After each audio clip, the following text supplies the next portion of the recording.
നമസ്കാരം. ഇന്ന് തയ്യാറാക്കാൻ പോകുന്നത് ഇരുമ്പൻ പുളി അച്ചാറാണ്. അതിനായിട്ട് ഞാനിവിടെ ഇരുമ്പൻ പുളി എടുത്തിട്ടുണ്ട്. 1/2 കിലോ ഇരുമ്പൻ പുളിയാണ് എടുത്തേക്കുന്നത്.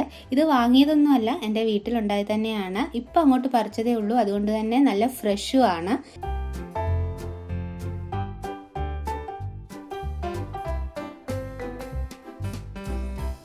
ഇത് നന്നായിട്ട് കഴുകി എടുത്ത് വെച്ചിട്ടുള്ളതാണ്. ഇത് ഒരുപാട് ചെറുതായി പോകാത്ത രീതിയിൽ ഈ ഒരു പരുവത്തിൽ വേണം കട്ട് ചെയ്തെടുക്കാൻ. ഒരുപാട് ചെറുതായി കട്ട് ചെയ്താൽ അച്ചാർ ഉണ്ടാക്കുന്ന സമയത്ത് അതങ്ങ് കൊഴിഞ്ഞു പോകും.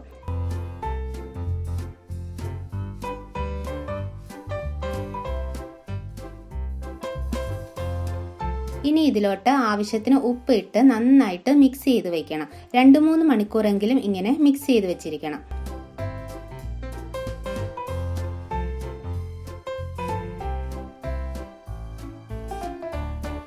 ഇപ്പം 3 മണിക്കൂർ കഴിഞ്ഞു. ഉപ്പൊക്കെ പുളിയിലോട്ട് പിടിച്ചിട്ടുണ്ട്. പുളിയുടെ കളറിനാണെങ്കിലും ഇങ്ങനെ ഒരു ചേഞ്ച് വരും. ദേ കുറച്ച് വെള്ളം ഇറങ്ങിയിട്ടുണ്ട്. ഒരുപാട് പുളിയുള്ള ടൈപ്പ് ഇരുമ്പൻ പുളി ആണെങ്കിൽ ഈ വെള്ളം കളഞ്ഞിട്ട് അച്ചാർ ഉണ്ടാക്കിയാൽ മതി. ഇതിനിപ്പം ആവശ്യത്തിനുള്ള പുളിയൊക്കെ ഉള്ളൂ, അതുകൊണ്ട് ഈ വെള്ളം കളയുന്നൊന്നുമില്ല. ഇനി അച്ചാർ ഉണ്ടാക്കാൻ തുടങ്ങാം. അതിനായിട്ട് ഇവിടെ ഒരു ചീനിച്ചട്ടി എടുത്തിട്ടുണ്ട്. ഇതിലോട്ട് 2 ടേബിൾ സ്പൂൺ വെളിച്ചെണ്ണ ഒഴിച്ചു കൊടുക്കാം. വെളിച്ചെണ്ണയ്ക്ക് പകരം നല്ലെണ്ണയും യൂസ് ചെയ്യാം. എണ്ണ ചൂടാകുമ്പോൾ ഇതിലോട്ട് 3 വറ്റൽമുളക് കട്ട് ചെയ്ത് ഇട്ട് കൊടുക്കാം. 1 ടീസ്പൂൺ കടുക് ഇട്ട് കൊടുക്കാം.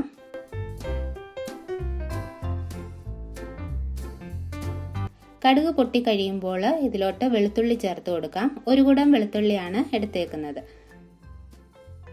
വെളുത്തുള്ളിയുടെ പച്ചമണം മാറുന്നിടം വരെ വഴറ്റണം. കുറച്ച് കറിവേപ്പില കൂടി ഇട്ട് കൊടുക്കാം.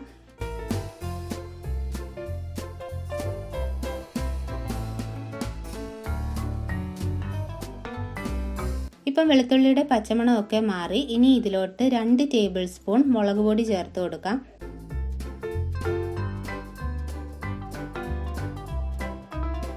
മുളക് പൊടിയുടെ പച്ചമണം മാറുമ്പോൾ ഇതിലോട്ട് കട്ട് ചെയ്ത് വെച്ചിട്ടുള്ള ഇരുമ്പൻ പുളി ഇട്ട് കൊടുത്ത് എല്ലാം കൂടി നന്നായിട്ട് മിക്സ് ചെയ്യാം.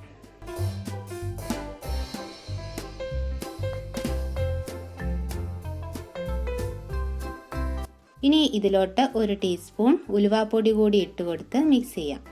ടേസ്റ്റ് നോക്കിയിട്ട് ഉപ്പ് ആവശ്യമുണ്ടെങ്കിൽ ചേർത്ത് കൊടുക്കണം.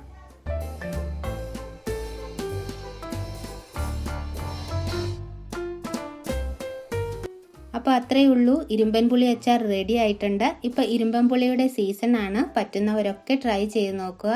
വളരെ ടേസ്റ്റി ആയിട്ടുള്ള അച്ചാറാണ്. അപ്പോൾ ഇന്നത്തെ റെസിപ്പി എല്ലാവർക്കും ഇഷ്ടമായെന്ന് വിചാരിക്കുന്നു. ഇഷ്ടമായെങ്കിൽ ലൈക്ക് ചെയ്യാനും ഷെയർ ചെയ്യാനും മറക്കരുത്.